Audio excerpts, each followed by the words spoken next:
Hello guys, welcome to KBPO channel. ನಾನು ಆಶಿಕ್. ನಾನೀಗ ಮಾತಾಡೋಕೊಟ್ಟಿರುವಂಥದ್ದು ಅಪ್ಕಮಿಂಗ್ ಕನ್ನಡ ಸಿನಿಮಾಸ್ನ ಅಪ್ಡೇಟ್ಸ್ ಬಗ್ಗೆ ಆಗಿರುವಂಥದ್ದು ತುಂಬಾ ಅದ್ಭುತವಾಗಿರುವಂಥ ಅಪ್ಡೇಟ್ ಇದೆ. ಸೊ ಗೈಸ್, ಅದನ್ನೇ ಮಾಡಿದೆ. Let's are the video. Okay, ಈಗ ಮೊದಲನೇದಾಗಿ ಮಾತಾಡೋದಾದ್ರೆ ನಿಮ್ಗೆಲ್ಲರಿಗೂ ಗೊತ್ತಿರೋ ಹಾಗೆ ಕಿಚ್ಚ ಸುದೀಪ್ ಅವರು ಬಿಗ್ ಬಾಸ್ನ ನಡೆಸ್ಕೊಡ್ತಾ ಇದ್ದಾರೆ. ಆ್ಯಂಡ್ ಈ ಕೇಸ್ ಬಗ್ಗೆ ನೀವು ಮಾತಾಡ್ತಿದ್ದೀರಾ ಅಂತಂದ್ರೆ, ಕೇಸ್ ಬಗ್ಗೆ ತುಂಬಾ ಸೀರಿಯಸ್ ಆಗಿ ಡಿಸ್ಕಷನ್ ಮಾಡ್ತಿರೋಂಥ ಯೂಟ್ಯೂಬ್ ಚಾನಲ್ಸ್ ಎಲ್ಲ ನೀವು ನೋಡಿರ್ತೀರ. ಆದರೆ ನಾನು ಒಂದು ವಿಷಯ ಹೇಳ್ಬಿಡ್ತೀನಿ, ಯಾರೆಲ್ಲ ಮಾತಾಡ್ತಿರಲ್ಲ ತುಂಬಾ ಆ ಥರ ರಿಯಾಕ್ಟ್ ಮಾಡೋದು, ಹಿಂಗೆ ಮಾಡಿದ್ರು, ಅದು ಮಾಡಬಾರ್ದಾಗಿತ್ತು, ಮಾಡಬೇಕಿತ್ತು, ಹಿಂಗೆ ಮಾಡಬೇಕಿತ್ತು ಅಂತ ಒಂದು ನಿಮಿಷ ಈ ಒಂದು ವಿಡಿಯೋನ ನೋಡಿ. ಒಬ್ರು ಹೆಸರು ತಗೊಂತೀರಿ, ಅವಾಗ ರಿಷಾ ಅವ್ರು ಹೇಳ್ತಾರೆ ಅಂತಾರೆ, ಅದು ಎಲ್ಲ ವಾಂತಿ எடுக்கிறது.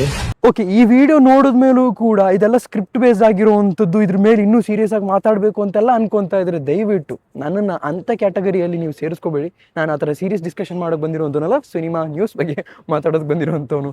ಓಕೆ, ಮಾರ್ಕ್ ಸಿನಿಮಾದ ಬಗ್ಗೆ ಹೇಳೋದಾದ್ರೆ, ಮಾರ್ಕ್ ಸಿನಿಮಾದ ಆಬ್ವಿಯಸ್ಲಿ ಏರ್ಟೆಲ್ ಜೊತೆ ಕೊಲಾಬ್ರೇಷನ್ ಆಗಿರುವಂಥದ್ದು.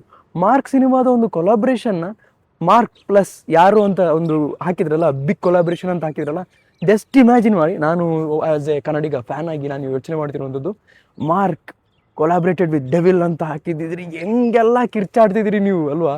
ಆ ಥರದೊಂದು ಎಕ್ಸ್ಪೆಕ್ಟೇಷನ್ ನಾನು ಸುಮ್ಮನೆ ಹುಚ್ಚತನದ ಎಕ್ಸ್ಪೆಕ್ಟೇಷನ್ ಇವೆಲ್ಲ, ಆದ್ರೂ ಎಕ್ಸ್ಪೆಕ್ಟೇಷನ್ ಹಿಂಗೆ ಸುಮ್ಮನೆ ಕೂತಿದ್ದೆ. ಆಮೇಲೆ ಅದು ಏರ್ಟೆಲ್ ಕೊಲಾಬ್ರೇಷನ್ ಅಂತ ಗೊತ್ತಾಯಿತು. ಆದರೂ ಕೂಡ ಒಳ್ಳೆ ವಿಷಯನೇ ಆಗಿರುವಂಥದ್ದು. ಪ್ರಮೋಷನ್ ಇನ್ನೂ ಅದ್ದೂರಿಯಾಗಿ ನಡೀತಿದೆ ಅಂತಲೇ ಹೇಳ್ಬೋದು. ಹೊಸ ಮೋಷನ್ ಪೋಸ್ಟರ್ ಕೂಡ ನಮಗೆ ಸಿಕ್ತು ಅಂತಲೇ ಹೇಳ್ಬೋದು ಈ ಒಂದು ವಿಷಯದಿಂದ. ಓಕೆ, ಈಗ ಕಾಂತಾರ ಸೀಕ್ವೆನ್ಸ್ ಎಲ್ಲ ನಿಮಗೆ ನೋಡಿದ್ದೀರಾ ಅಂದರೆ ಲೈಫ್ ಟೈಮಲ್ಲಿ ಒಂದು ಸತಿ ಸಿಗೋವಂಥ ಎಕ್ಸ್ಪೀರಿಯನ್ಸ್ ಅಂತೆಲ್ಲ ಮಾತಾಡ್ಕೊತಿದ್ದಾರಲ್ಲ. ಸೊ ಈ ಎಕ್ಸ್ಪೀರಿಯನ್ಸ್ ಸಿಗೋದಕ್ಕೋಸ್ಕರ ಹಿಂದೆ ನಡೆದಿರುವಂಥ ಹಾರ್ಡ್ ವರ್ಕ್ ಎಲ್ಲ ನಿಮಗೆ ಗೊತ್ತೇ ಇದೆ. ಅಂದರೆ ಯಾವ ರೀತಿ CGIs ಅದು ಇದೆಲ್ಲ ನಡೆದಿರೋಂಥ ಗೊತ್ತೇ ಇದೆ. ಹಾಗೆಯೇ ಮೋಕೋಬಾಟ್ನ ಒಂದು ಶಾಟ್ ನಿಮ್ಮ ಮುಂದೆ ಇಲ್ಲಿ ನೋಡ್ತಿದ್ದೀರಲ್ಲ, ಈ ಒಂದು ಮೋಕೋಬಾಟ್ನ ಶಾಟ್ ನೋಡಿ ಯಾವ ರೀತಿ ಪ್ರೋಗ್ರಾಮ್ ಮಾಡಿರ್ತಾರೆ. ಅಂದರೆ ಇದು ಪ್ರೀ ಪ್ರೋಗ್ರಾಮ್ ಆಗಿರುತ್ತೆ, ಗೊತ್ತಾಯ್ತಾ?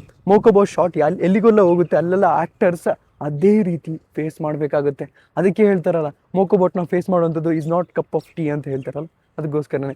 ಸೊ ಇದು ತುಂಬಾ ಅದ್ಭುತವಾಗಿರುವಂಥ ಎಕ್ಸ್ಪೀರಿಯನ್ಸ್ ಅಂತಲೇ ಹೇಳ್ಬೋದು. ಹಾಗೆಯೇ ತೆಲುಗು ಪ್ಯಾನ್ ಇಂಡಿಯಾ ಸಿನಿಮಾಸ್ ಏನಿದೆಯಲ್ಲ, ಇದು ಒಂದು ಫ್ರೇಮ್ ನೋಡ್ಕೊಳ್ಳಿ. ಈ ಪ್ಯಾನ್ ಇಂಡಿಯಾ ಸ್ಟಾರ್ಸ್ ಎಲ್ಲ ಅಪ್ಕಮಿಂಗ್ ಪ್ಯಾನ್ ಇಂಡಿಯಾ ಸಿನಿಮಾಸ್ನ ಕೊಡೋಕೆ ಬಂದಿರುವಂಥದ್ದು. ಅದರಲ್ಲಿ ರಾಮ್ ಚರಣ್ ಅವ್ರದ್ದೊಂದು ಬಿಟ್ಟಾಕಿ, ಯಾಕೆಂದರೆ ಅವರು ಪೆದ್ದಿ ಸಿನಿಮಾದ ಮೇಲೆ ನನಗೆ ಅಷ್ಟೊಂದು ಎಕ್ಸ್ಪೆಕ್ಟೇಷನ್ ಇಲ್ಲ ಅಂತಲೇ ಹೇಳ್ಬೋದು. ನಿಮಗೇನಾದರೂ ಎಕ್ಸ್ಪೆಕ್ಟೇಷನ್ ಇದ್ರೆ ದಯವಿಟ್ಟು ಕಮೆಂಟ್ ತಿಳಿಸಿ. ಈಗ ಅಲ್ಲು ಅರ್ಜುನ್ ಅವರಾಗಲಿ ಅಪ್ಕಮಿಂಗ್ ಪ್ರಾಜೆಕ್ಟ್ ಏನು ತೆಗಿತಾ ಇದ್ರೆ ಕಂಪ್ಲೀಟ್ಲಿ ಸೈಫೈ ಬೇಸ್ಡ್ ಆಗಿರುವಂಥದ್ದು. ಆ್ಯಂಡ್ ನಾನಂತೂ ಇನ್ನೂ ಎಕ್ಸ್ಪೆಕ್ಟೇಷನ್ ಜಾಸ್ತಿನೇ ಇದೆ ಅಂತಲೇ ಹೇಳ್ಬೋದು ಈ ಒಂದು ಸಿನಿಮಾಗೋಸ್ಕರ, ಮೇನ್ಲಿ ಅಲ್ಲು ಅರ್ಜುನ್ ಅವರ ಅಪ್ಕಮಿಂಗ್ ಸಿನಿಮಾಸ್ಗೋಸ್ಕರ. ಹಾಗೆಯೇ ಈಗ ನಿಮ್ಗೆಲ್ಲರಿಗೂ ಗೊತ್ತಿರೋ ಹಾಗೆ ಗುರು ಸಿನಿಮಾಸ್ ಕೆಲವೊಂದು ಹೇಗಿರುತ್ತೆ ಅಂದರೆ, ನಾನು ಕ್ರಿಟಿಸೈಸ್ ಮಾಡ್ತಿರೋಂಥದ್ದಲ್ಲ, ನನಗೆ ನಿಜವಾಗ್ಲೂ ಅರ್ಥ ಆಗ್ತಿಲ್ಲ. ಫುಲ್ಲಿ ಪೊಟೆನ್ಷಿಯಲ್ ಇರುವಂಥ ಧ್ರುವ ಸರ್ಜಾ ಅವರು ಯಾಕೆ ಈ ಥರದೊಂದು ಬೇಸ್ನ ಸಿನಿಮಾನ ತೊಗೊತಿದ್ದಾರೆ ನನಗೆ ಅರ್ಥ ಆಗ್ತಾ ಇಲ್ಲ ಗುರು. KD ದ ಡೆವಿಲ್ ಒಂದು ಪೊಟೆನ್ಷಿಯಲ್ ಇರುವಂಥ ಸಿನಿಮಾ. ಯಾಕೆ ಅಂತಂದರೆ ಅದು ನಮ್ಮ ಪ್ರೇಮ್ ಅವರು ಡೈರೆಕ್ಷನ್ ಮಾಡಿರುವಂಥದ್ದು. ಆ್ಯಂಡ್ ಅಲ್ಲಿ ನನಗೆ ಕಾಣಿಸ್ತಾ ಇದೆ ಒಂದು ಚೂರಾದರೂ ವರ್ಕ್ ಆಗುತ್ತೆ ಅನ್ನೋದು ಕಾಣಿಸ್ತಾ ಇದೆ. ಕಂಪೇರೇಟಿವ್ಲಿ ಏನು ಮಾರ್ಟಿನ ಟೀಸರೆಲ್ಲ ಹೇಗೆ ಅದ್ಭುತವಾಗಿತ್ತು, ಏನು ಸಖತ್ತಾಗಿತ್ತು. ಮೂವಿ ಬಂದಮೇಲೆ ಏನಾಯಿತು ಗುರು ಹಿಂಗೆ ಅಂತ.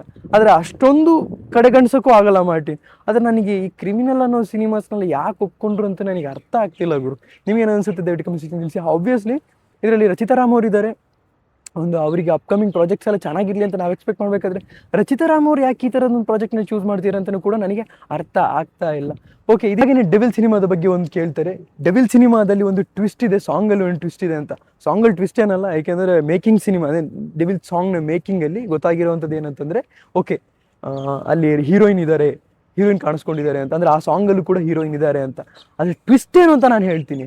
ಇದೊಂದು ಥ್ರಿಲ್ಲರ್ ಸಿನಿಮಾ ಆಗಿರುವಂಥದ್ದು. ಇದೊಂದು ಥ್ರಿಲ್ಲರ್ ನಿಮಗೆ ಓಕೆ ಮಾಸ್ ಎಂಟರ್ಟೈನರ್ ಅಂತ ಹೇಳ್ಬಿಟ್ಟು ಡೈರೆಕ್ಟರ್ ಅವರೇ ಹೇಳಿದ್ದಾರೆ, ಇದಕ್ಕಿಂತ ಜಾಸ್ತಿ ಏನು ಹೇಳೋದಕ್ಕಾಗಲ್ಲ. ಆದರೆ ಜೊತೆಗೆ ಥ್ರಿಲ್ಲರ್ ಕೂಡ ಆಗಿರುವಂಥದ್ದು. ನಿಮಗೇನೋ ದಯವಿಟ್ಟು ಕಮೆಂಟ್ ಸೆಕ್ಷನ್ ನಿಲ್ಲಿಸಿ ಅಂತ ಹೇಳ್ತಾ, ಈ ವಿಡಿಯೋ ನಿಮಗೆ ಲೈಕ್ ಮಾಡಿ, ಶೇರ್ ಮಾಡಿ, ಚಾನಲ್ ಸಬ್ಸ್ಕ್ರೈಬ್ ಮಾಡಿ. Keep watching, love you all, piece.